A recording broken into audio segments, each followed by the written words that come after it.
आजकल दिखावा ज्यादा चलता।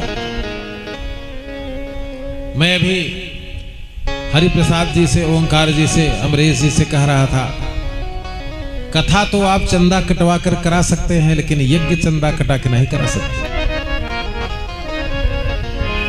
सहदेव जी, यज्ञ चंदा से नहीं होती। भगवान ने कहा अगर ऐसा करोगे तो तुम ही रसातल में जाओगे। मैं भीख मांगने वाला नहीं हूं कि मैं भीख मांग करके हमारा भोजन चलेगा। ठीक। यज्ञ मीमांसा शास्त्र में चंदा काट करके यज्ञ कराने पर सख्त रोक लगाई है धर्म सम्राट कृपात्री जी महाराज ने। और उन्होंने एक नहीं, सतपथ ब्राह्मण शास्त्र, तैत्रीय आरण्यक, गोपथ ब्राह्मण,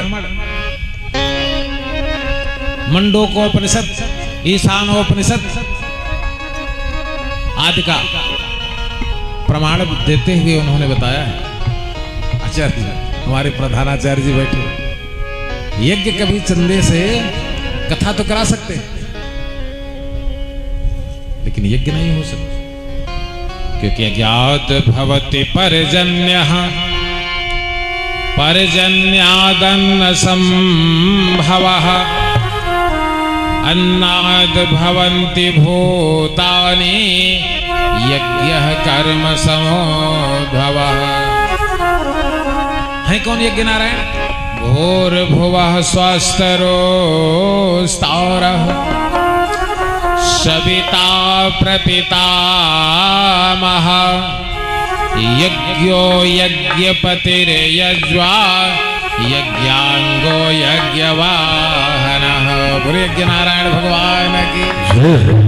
और संयोग से जो शिव महापुराण ज्ञान महाकथा चल रही है, वो जागेश्वर महादेव, जागेश्वर का मतलब समझ रहे हैं, यज्ञ धन ईश्वर, जो यज्ञ का ईश्वर हो वही है जागेश्वर महादेव। तो यहां पर तो हमेशा यज्ञ होती रहती है। अभी देखिए मंडप में अंदर वहां पर आचार्य लोग एक न एक यज्ञ को संपन्न कर रहे हैं। हाँ, यज्ञ प्रारंभ कर दीजिए। जितने लोग यज्ञ से जुड़े हैं उनको सूचना दे दीजिए कि भाई आपकी जो इच्छा हो आप यज्ञ में समर्पित कर सकते हैं, ये मांगना नहीं है। समझ गए कि नहीं समझ गए? इसको भीख मांगना नहीं कहते। हमारी इच्छा होगी हम यज्ञ में दे देंगे, हमारी इच्छा नहीं, हम जाकर के परिक्रमा कर लेंगे। लेकिन ऐसे तो जाओगे मांगने तो व्यक्ति कोई भगवान के लिए दे रहा है, कोई आपको देखकर दे रहा है, तो ये संकट का विषय है। इसलिए भारत भूमि में जब जब यज्ञ संपन्न होती है, वो चाहे ज्ञान यज्ञ हो, यहां पर क्या चल रहा है? ज्ञान का सत्र चल रहा है। द्रव्य यज्ञ तपो यज्ञ योग यज्ञस्तथैव च स्वायध्यात्म ज्ञान यज्ञस्य यतयः संसिता व्रता। अनेक प्रकार के यज्ञ होती हैं। द्रव्य यज्ञ होती है, कामना परक यज्ञ होती है, स्वाध्यात्म ज्ञान यज्ञ होती है, और कथा केवल ज्ञान यज्ञ होते हैं। इस प्रकार के कई प्रकार के यज्ञ भारत भूमि में संपन्न किए जाते हैं। जहां पर एक जगह तो निरंतर ज्ञान कथा चल रही है, आज तक जब से चली है कभी बंद ही नहीं हुई। वो स्थल जानते हैं? जिनको ये पता होगा कि भारत और समय सरस्वती नदी कहां बहती, उनको पता होगा वहां पर सत्र चल रहा है, बराबर चलता है। ये भागवत महापुराण का तृतीय स्कंद है। ब्रह्म नद्याम सरस्वत्याम आश्रमः पश्चिमे तटे सम्या प्रासयिति प्रोक्तः ऋषीणाम सत्र दर्शनः। बद्रीनारायण धाम से करीब 25 किलोमीटर और उत्तर सरस्वती नदी 7 धाराओं से होकर बहती है। उसी की एक धारा है अलकनंदा, जिसने केदारनाथ के करीब करीब यात्रियों का बंटा ढार कर दिया था।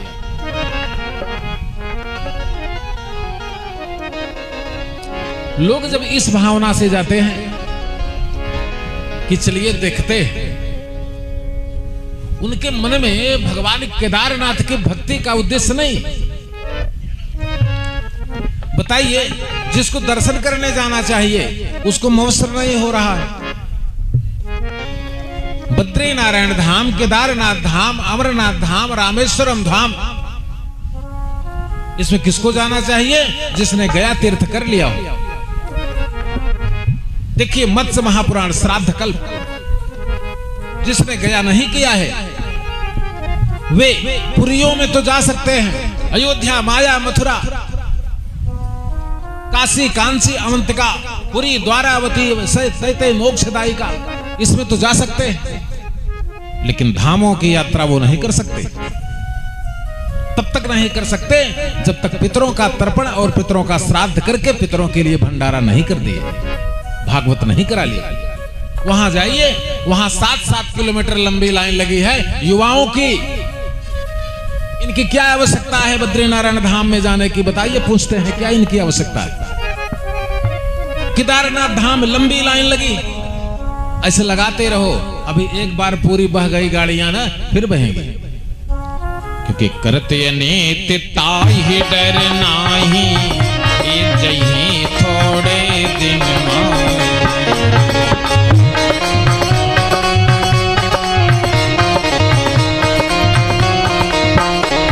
ये शास्त्र विध्वंसक जो वर्तते कामकारता है अर्जुन, शास्त्र की व्यवस्था को न मानकर मनमाना ढंग से आचरण करने वाला, वो चाहे ऋषि हो, चाहे महर्षि हो, चाहे राजा हो, न च सिद्धिम वापनोति न सुखम न परागति, तस्माद् शास्त्र प्रमाणोक्तम कार्य व्यवस्थितौ, ज्ञात्वा शास्त्र विधानोक्तम कर्तुम कार्यमिहार्हसि। इसलिए शास्त्र की विधि को जानकर, इन्हीं के हमको जो आ रहा है उसी से हम पूजा कर रहे हैं, ऐसा नहीं। ऐसा करने का अधिकार आपको किसने दिया? किसी कार्य को करने से पहले उसको समझ लीजिए। मानने से काम नहीं चलेगा, जानिए। देवताओं को मानने और जानने में अंतर है। जिस दिन देवता को जान जाओगे उस दिन देवताओं से 20 मीटर दूरी पर ही जूता चप्पल हटा करके हाथ पैर धो के जाओगे। और जब तक मान रहे हो तब तक तुम्हारे मन का खेल है। जब जान जाओगे तो बोली जाने बिन न होई प्रतीति, बिन प्रतीत होत नहीं प्रीति।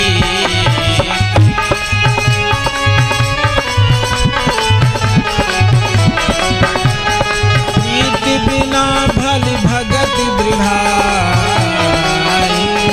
जिन भगपति दल के चितना।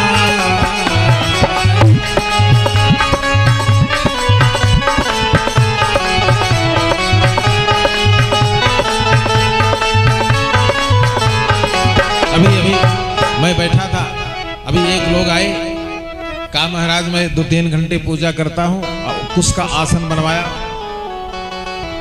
हमका ये बताइए कि आपको किसने कहा कुछ के आसन पर बैठने के लिए? गृहस्थ आश्रम के व्यक्ति को कुछ के आसन पर बैठेगा, उसके घर में चलेंगी लाठियां, उसके गृह में बढ़ेगा कलह। कुश कौशेय मृग चर्मस्य वर्जयेत पुत्रवान गृहे।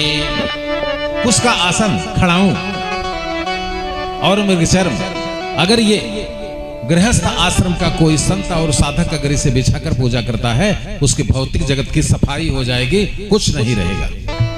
ये हम नहीं कहते, ये शास्त्र प्रमाण है। इसलिए आसन का उपासना में विशेष महत्व है। वंशासने तो दारिद्रम, तकत पर बिना कुछ बिछाए बैठकर पूजा करोगे तो घर में दरिद्रता प्राप्त हो जाएगी। दरिद्रता का केवल यह अर्थ नहीं होता कि जिसको कुछ नहीं है। अरे ऐसे ऐसे लोग हैं